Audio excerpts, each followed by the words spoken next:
Hello welcome to Kerala stock market gate. അപ്പോൾ പുതിയൊരു week തുടങ്ങുകയാണ്. എല്ലാവർക്കും ഒരു പ്രോഫിറ്റബിൾ ആയിട്ടുള്ള വീക്കിനെ ആശംസിക്കുകയാണ്. സോ അതുപോലെ തന്നെ നമുക്കറിയാം ഗ്ലോബൽ മാർക്കറ്റ് അനലൈസ് ചെയ്യാം. ശേഷം നിഫ്റ്റി ബാങ്ക് നിഫ്റ്റി ലെവൽസ് നോക്കിയ ശേഷം പ്രധാനപ്പെട്ട സ്റ്റോക്സ് റിസൾട്ടുകളും ആൻഡ് ബാക്കി റിസൾട്ട് ബേസ്ഡ് സ്റ്റോക്സ് എല്ലാം നമുക്ക് അനലൈസ് ചെയ്യാം. ഓക്കെ, സോ ഗ്ലോബൽ മാർക്കറ്റ് നമുക്ക് ആദ്യം തന്നെ അനലൈസ് ചെയ്യുമ്പോഴത്തേക്ക് എന്താ കാണുന്നത്? ഡോ ജോൺസ് ഫ്യൂച്ചർ സ്ലൈറ്റ്ലി പോസിറ്റീവ് ആണ്. ബട്ട് മാർക്കറ്റ് S&P 500 നാസ്ഡാക്ക് എന്ന് പറയുന്നത് ഒരു ന്യൂട്രൽ ടു ബെയറിഷ് തന്നെയാണ് കഴിഞ്ഞ 1-2 വീക്കായിട്ട് നിൽക്കുന്നത്. മേജർ സ്റ്റോക്സിനൊന്നും അത്യാവശ്യം നല്ല മൂവ്മെൻ്റ് ഒന്നും കിട്ടിയതായിട്ടൊന്നും എനിക്ക് തോന്നുന്നില്ല. ആൻഡ് യൂറോപ്യൻ മാർക്കറ്റ്സ് നോക്കുകയാണെങ്കിൽ എല്ലാം നെഗറ്റീവിലാണ് ട്രേഡ് ക്ലോസ് ചെയ്തത്. ബട്ട് നമുക്ക് ചിന്തിക്കേണ്ടത് ഗിഫ്റ്റ് നിഫ്റ്റിയുടെ കാര്യമായിരിക്കും അല്ലേ. ആദ്യം തന്നെ എല്ലാവരും വാച്ച് ചെയ്യുന്നത് ഗിഫ്റ്റ് നിഫ്റ്റി എങ്ങനെ ട്രേഡ് ചെയ്യുന്നു എന്ന് അറിയാനാണ്. സോ 51 പോയിന്റ്സ് അപ്പാണ് നിലവിൽ gift Nifty. So gift Nifty ഒന്ന് പോസിറ്റീവായിട്ട് തുടരുകയാണെങ്കിൽ മേ ബി നമുക്ക് ഒരു 30 അല്ലെങ്കിൽ 20 to 30 പോയിന്റ്സിൻ്റെ ചെറിയൊരു ഗ്യാപ്പ് അപ്പ് നമുക്ക് പ്രതീക്ഷിക്കാം. അപ്പോൾ ബാക്കി ജാപ്പനീസ് ആൻഡ് തായ്വാൻ മാർക്കറ്റൊക്കെ നോക്കുകയാണെങ്കിൽ ന്യൂട്രൽ ആൻഡ് എന്ന രീതിയിൽ തന്നെ പറയാം. അത്യാവശ്യം വലിയ ബേറിഷിലേക്കൊന്നും പോയിട്ടില്ല ഒരു മാർക്കറ്റുകളും. സ്ലൈറ്റ്ലി നെഗറ്റീവ് ക്ലോസിംഗ് ആണ് എന്നതുകൊണ്ട് ബേറിഷ് ആയെന്നില്ലല്ലോ അല്ലേ. ആൻഡ് നമുക്ക് നിഫ്റ്റി ബാങ്ക് നിഫ്റ്റിയൊക്കെ ഒന്ന് നോക്കുകയാണെങ്കിൽ തന്നെ നമുക്കറിയാം ഓൾ ടൈം ഹൈക്ക് നിയർ ബൈ ആണ് നിഫ്റ്റി നിൽക്കുന്നത്. ഒരു 1%, 1 to 1.5% മൂവ്മെൻറ്റ് കൂടെ കിട്ടിയാൽ Nifty all time high break ചെയ്യും. ഇപ്പം ബീഹാർ ഇലക്ഷനൊക്കെ ശേഷം മാർക്കറ്റ് എങ്ങനെ എന്താ പറയുക ആ ഒരു ന്യൂസിനെ എടുത്തു. അപ്പം നമ്മുടെ ഇൻസ്റ്റിറ്റ്യൂഷൻസിനൊക്കെ നമ്മുടെ മാർക്കറ്റിനോടുള്ള വിശ്വാസം എന്താണ് എന്നുള്ള കാര്യമല്ല ഈ ഒരാഴ്ചയിൽ നമുക്ക് ഏകദേശം ധാരണയാവും. അപ്പം ഈ ബീഹാർ ഇലക്ഷന് പ്രത്യേകിച്ച് എന്താ പറയുക കേന്ദ്ര ഗവൺമെൻറ്റിനോ സെൻട്രൽ ഗവൺമെൻറ്റിന് പ്രത്യേകിച്ച് നെഗറ്റീവായിട്ടൊന്നുമില്ല. വളരെ സ്ട്രെങ്ത് കാണിക്കുന്ന രീതിയിൽ അവർ വിജയിച്ചതും കൂടി ഇപ്പോൾ അതിൻ്റെ ഒരു പ്രതിഫലനം മാർക്കറ്റിലും ഉണ്ടാവും ഞാൻ പ്രതീക്ഷിക്കുകയാണ്. അപ്പം ഗവൺമെൻറ്റിന് ഒരു സ്റ്റെബിലിറ്റി ഉണ്ടെന്നുള്ള കാര്യം ഏകദേശം ഉറപ്പിച്ചിട്ടുമുണ്ട്. സോ എന്തായിരിക്കും ഇനി നടക്കാൻ പോകുന്നത്, മാർക്കറ്റ് എങ്ങനെയായിരിക്കും ബിഹേവ് ചെയ്യുന്നതെന്നുള്ളത് നമുക്ക് ടെക്നിക്കലി നോക്കുകയാണെങ്കിൽ ഞാൻ ബുള്ളിഷാണ്. ഇപ്പോൾ ഓവറോൾ നോക്കുമ്പോഴത്തേക്കും ഞാൻ ഈ ഒരു ഏരിയ എപ്പോഴും പറയുന്നുണ്ട്, ഈ ഒരു ഏരിയ കവർ ചെയ്താണ് മാർക്കറ്റ് അപ്സൈഡ് പോയത്. ആൻഡ് ഒരു ചെറിയ പുൾ ബാക്കും കിട്ടി. പുൾ ബാക്കിന് ശേഷം മാർക്കറ്റ് എന്തിനുള്ള അറ്റംപ്റ്റ് ആയിരിക്കും ഇനി നടത്തുന്നത്? ഈ ഒരു ഏരിയ കവർ ചെയ്യാനുള്ള അറ്റംപ്റ്റ് മിക്കവാറും നടത്താൻ സാധ്യതയുണ്ട്. സോ ഇനി വളരെ കെയർഫുൾ ആയിട്ടായിരിക്കണം നമ്മൾ ഈ ഒരു ആഴ്ച മാർക്കറ്റിനെ സമീപിക്കേണ്ടത്. കാര്യം എന്താ പറയുക, ഒരു ഓൾ ടൈം ഹൈക്ക് താഴെ വരുമ്പോഴത്തേക്കും മാർക്കറ്റിൽ എന്തായാലും കുറച്ച് ട്രാപ്സ് ഉണ്ടാകും. ഉള്ള റീറ്റെയിലേഴ്സ് ട്രാപ്പ് ആവാനുള്ള പോസിബിലിറ്റി ഉണ്ട്. സോ ആ ഒരു day high and day low നമുക്ക് മാർക്ക് ചെയ്യാം.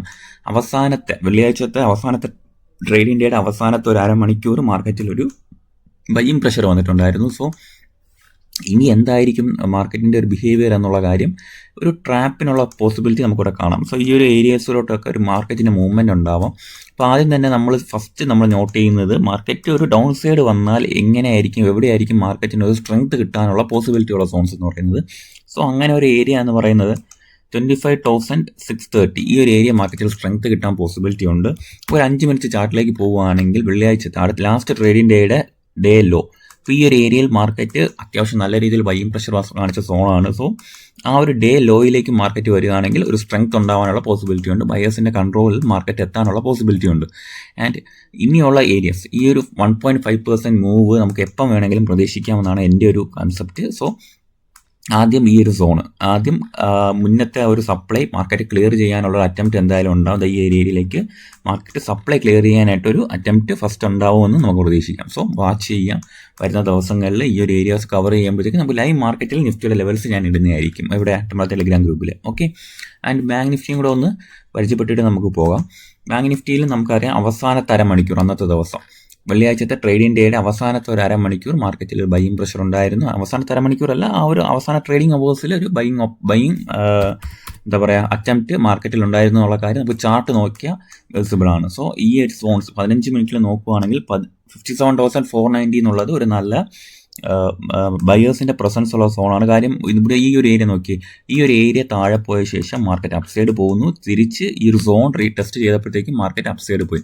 ഞാൻ തിരിച്ച് ഈ സോൺ ടെസ്റ്റ് ചെയ്തിട്ടില്ല. സോ ഈ ഒരു ഏരിയയിലേക്ക് വരുവാണെങ്കിൽ വീണ്ടും ഈ 57,650 എന്നുള്ളത് മാർക്കറ്റിൽ സ്ട്രെങ്ത് കാണിക്കുന്ന ഒരു സോണായിട്ട് മാറും. അതിന് 1 ഡേ ചാർട്ട് നമുക്കൊന്ന് എടുത്തിടാം. 1 ഡേ ചാർട്ട് നോക്കിയാൽ അറിയാം ഒരു ഓൾ ടൈം ഹൈക്ക് അടുത്ത് തന്നെയാണ് നമ്മുടെ ബാങ്ക് നിഫ്റ്റി നിൽക്കുന്നത്. അപ്പോൾ എന്തായാലും പുതിയ അറ്റംപ്റ്റ് എന്ന് പറയുന്നത് മാർക്കറ്റിൻ്റെ ഒരു ഓവറോൾ ടെക്നിക്കൽ ചാർട്ട് നോക്കുമ്പോഴത്തേക്കും പോസിറ്റീവാണ്. സോ നമുക്ക് ലൈവ് മാർക്കറ്റിൽ കാര്യങ്ങൾ ഡിസൈഡ് ചെയ്യുന്നതായിരിക്കും ബെറ്റർ. എന്തായാലും മാർക്കറ്റ് ഓപ്പണായി മാർക്കറ്റിൽ ഒരു ഹാഫ് അവർ അല്ലെങ്കിൽ 1 അവർ ട്രേഡ് ചെയ്യട്ടെ, എന്നിട്ട് നമുക്ക് ലൈവ് ചാർട്ട്സ് ഞാൻ ഗ്രൂപ്പിൽ ഇടുന്നതായിരിക്കും. ഓക്കെ, സോ ഇന്നത്തെ പ്രധാനപ്പെട്ട ന്യൂസുകൾ നമുക്ക് പരിശോധിക്കാം. ശനി ഞായറൊക്കെ കഴിഞ്ഞു, അപ്പോൾ ഒരുപാട് ന്യൂസുകൾ ഉണ്ടാവാനുള്ള പോസിബിലിറ്റി ഉണ്ട്. സോ ക്വാർട്ടർലി ഏർണിംഗ്സിൽ നോക്കുകയാണെങ്കിൽ തന്നെ മാക്സ് ഹെൽത്ത് കെയറിൻ്റെ റിസൾട്ട് നോക്കുകയാണെങ്കിൽ പ്രോഫിറ്റിനും റവന്യൂവിനും അത്യാവശ്യം നല്ല രീതിയിലുള്ള സ്ട്രെങ്ത് ഉണ്ടായിട്ടുണ്ട്. പ്രോഫിറ്റ് എന്ന് പറയുന്നത് 281 കോടിയിൽ നിന്ന് 491 കോടിയിലേക്ക് മാക്സ് ഹെൽത്ത് കെയറിന് പോയെന്നുള്ളത് ഒരു പ്രധാനപ്പെട്ട ന്യൂസാണ്. V2 റീറ്റെയിൽ ആണെങ്കിൽ പ്രോഫിറ്റ് ആൻഡ് റവന്യൂ സർജ് ചെയ്തിട്ടുണ്ട്. സോ അതും പോസിറ്റീവ് ന്യൂസാണ്. നാരായണ ഹൃദയാലേക്ക് പ്രോഫിറ്റ് ആൻഡ് റവന്യൂ ഇൻക്രീസ് ചെയ്തിട്ടുണ്ട്. അത്യാവശ്യം സ്റ്റോക്കുകൾ, ഹോസ്പിറ്റൽ സ്റ്റോക്സിനൊക്കെ അത്യാവശ്യം നല്ല റിസൾട്ട് പ്രഖ്യാപിച്ചിട്ടുണ്ട്. സോ എല്ലാവരും ഹോസ്പിറ്റൽ സ്റ്റോക്സിനും ഒരു പ്രയോറിറ്റി കൊടുത്ത് വാച്ച് ചെയ്യുക. And GMR power and urban ഇൻഫ്രയിലെ റിസൾട്ട് വന്നിട്ടുണ്ട്. 255 കോടിയിൽ നിന്നും 888 കോടിയിലേക്കാണ് പ്രോഫിറ്റ് മാറിയത് GMR power and urban infra. So 248% ഒരു കമ്പനിയുടെ പ്രോഫിറ്റ് വർദ്ധിച്ചിട്ടുണ്ട്. സോ നമുക്ക് എന്തായാലും നോട്ട് ചെയ്യേണ്ട ഒരു സ്റ്റോക്കാണ് GMR power and urban infra. Ashoka ബിൽക്കോൺ ആണെങ്കിൽ പ്രോഫിറ്റിനും റവന്യൂവിനും സ്ലൈറ്റ്ലി ഒരു ഡൗൺ സൈഡ് വന്നിട്ടുണ്ട്. So be careful. ഒരുപാട് സ്റ്റോക്ക് ഡൗൺ സൈഡ് ആണ്. ആൻഡ് നമുക്ക് ഇനി ഒരു ഡൗൺ സൈഡ് അറ്റംപ്റ്റ് ഉണ്ടാവുമോ ഇല്ല എന്നുള്ളത് വാച്ച് ചെയ്യാം. ശേഷം നമുക്കുള്ള പ്രധാനപ്പെട്ട ഓർഡേഴ്സ് ഒക്കെ ഏതിനെ കിട്ടിയെന്ന് ചോദിച്ചാൽ വെബ്സോൾ എനർജിയുടെ ഒരു ന്യൂസ് ഉണ്ട്. വെബ്സോൾ എനർജിയുടെ സബ്സിഡിയറി ആയ വെബ്സോൾ റിന്യൂവബിളിന് ഒരു മെമ്മോറാൻഡം ഓഫ് അണ്ടർസ്റ്റാൻഡിംഗ് കിട്ടിയിട്ടുണ്ട്. ആന്ധ്രാപ്രദേശ് എക്കണോമിക് ഡെവലപ്മെന്റ് ബോർഡ് APEDBയുടെ ഭാഗമായിട്ട് ഒരു മെമ്മോറാൻഡം ഓഫ് അണ്ടർസ്റ്റാൻഡിംഗ് കിട്ടിയിട്ടുണ്ട്. അതെന്തിനാണെന്ന് ചോദിച്ചാൽ 4 GW integrated solar cell and module manufacturing facility തുടങ്ങാനാണ് ആന്ധ്രാപ്രദേശിൽ. സോ അതേ ആന്ധ്രാപ്രദേശ് എക്കണോമിക് ഡെവലപ്മെന്റ് ബോർഡിന്റെ ഭാഗമായിട്ട് ട്രോൾട്ട് ബയോ എനർജിക്ക് ഒരു ഓർഡർ കിട്ടിയിട്ടുണ്ട്. എന്തിനാണെന്ന് ചോദിച്ചാൽ ലോകത്തിലെ തന്നെ ഏറ്റവും വലിയ sustainable aviation fuel production facility ആന്ധ്രാപ്രദേശിൽ തുടങ്ങാനാണ് ട്രോൾട്ട് ബയോ എനർജിയിലും ആയിട്ടും അവരെ ഒരു മെമ്മോറാൻഡം ഓഫ് അണ്ടർസ്റ്റാൻഡിംഗ് സൈൻ ചെയ്ത്. സോ സെയിം ഫേംസ്, അതായത് ആന്ധ്രാപ്രദേശിന്റെ എക്കണോമിക് ഡെവലപ്മെന്റ് ബോർഡുമായിട്ട് 2 കമ്പനികൾക്കാണ് മെമ്മോറാൻഡം കിട്ടിയിട്ടുള്ളത്. സോ 2 കമ്പനികൾക്ക് അത് പോസിറ്റീവ് ന്യൂസാണ്. ഓക്കെ, അപ്പോൾ ട്രോൾട്ട് ബയോ എനർജി ആണെങ്കിൽ 2250 കോടിയാണ് ആന്ധ്രാപ്രദേശ് ഇൻവെസ്റ്റ് ചെയ്യാൻ പോകുന്നത്. അതായത് വലിയൊരു ഫേമാണ് തുടങ്ങാൻ പോകുന്നത്. അതായത് ലോകത്തിലെ തന്നെ ഏറ്റവും വലിയ sustainable aviation fuel production facility ആന്ധ്രാപ്രദേശിൽ തുടങ്ങുമ്പോൾ അതിൻ്റെ ഒരു ഡെപ്ത് നിങ്ങളൊന്ന് ആലോചിച്ചാൽ മതി. അപ്പോൾ അതിൽ ആ 2 ട്രോൾട്ടും വെബ്സോൾ എനർജിയും എന്തായാലും ഒന്ന് keep in watch list. Okay, IRB infrastructure ഡെവലപ്പേഴ്സിനാണെങ്കിൽ ഒരു letter of award from National Highways Authority of ഇന്ത്യയിൽ നിന്നും ഒരു ലെറ്റർ ഓഫ് അവാർഡ് കിട്ടിയിട്ടുണ്ട്. ലക്നൗ അയോധ്യ ഗോരഖ്പൂർ കൊറിഡോറിൻ്റെ പണിയുമായിട്ട് ബന്ധപ്പെട്ടാണ്. അതായത് 366 കിലോമീറ്ററോളം ഉണ്ട് അത്. ആൻഡ് ഉത്തർപ്രദേശിലാണ്. സോ അതിൻ്റെ ഒരു order and memorandum of understanding എല്ലാം നടപ്പുണ്ട്. So IRB infrastructure developers keep in watch list. പിന്നെ ആലംബിക് ഫാർമസ്യൂട്ടിക്കലിനാണെങ്കിൽ US FDA, അതായത് US ഫുഡ് ആൻഡ് ഡ്രഗ് അഡ്മിനിസ്ട്രേഷൻ്റെ ഭാഗത്തു നിന്നും അപ്രൂവൽ കിട്ടിയിട്ടുണ്ട്. ഫൈനൽ അപ്രൂവലാണ് കിട്ടിയിട്ടിരിക്കുന്നത്. ഡൈലിറ്റിസാം ഹൈഡ്രോക്ലോറൈഡ് ടാബ്ലറ്റ്സിൻ്റെ നിർമ്മാണവുമായിട്ട് ബന്ധപ്പെട്ടാണ് ആലംബിക് ഫാർമസ്യൂട്ടിക്കൽസിന് ഒരു US FDAയുടെ അപ്രൂവൽ കിട്ടിയിട്ടുള്ളത്. ഓക്കെ, പിന്നെ ലൂപ്പിനാണ് ഒരു ന്യൂസ് ഉള്ളത്. സെയിം തന്നെയാണ് US FDAയുടെ ഭാഗമായിട്ട് ഒരു പ്രീ അപ്രൂവൽ ഇൻസ്പെക്ഷൻ നടന്നിട്ടുണ്ടായിരുന്നു. അതും കണ്ടിന്യൂ ചെയ്യുന്നതാണ് അതിൻ്റെ കാര്യങ്ങൾ. പിന്നെ കർണാടക ബാങ്കിൻ്റെ ഒരു ന്യൂസ് ഉള്ളത് രാഘവേന്ദ്ര എസ് ഭട്ടിനെ ന്യൂ മാനേജിംഗ് ഡയറക്ടറായിട്ട് അപ്പോയിന്റ് ചെയ്തിട്ടുണ്ട് 1 വർഷം കാലാവധിയിലേക്ക്. ഓക്കെ, പിന്നെ ഒരു ന്യൂസ് ഉള്ളത് മാരുതി സുസുക്കിക്കാണ്. അതായത് മാരുതി സുസുക്കിയുടെ ഗ്രാൻഡ് വിചാര അത് December 9, 2024 മാനുഫാക്ചർ ചെയ്തതിനെ അവർ റീകോൾ ചെയ്തിട്ടുണ്ട്. മോസ്റ്റ്ലി റീകോൾ ചെയ്ത യൂണിറ്റുകൾ എന്ന് പറഞ്ഞാൽ 39,506 യൂണിറ്റ് ആണ് റീകോൾ ചെയ്തിരിക്കുന്നത്. ഏത് കാലാവധിയിലാണ്?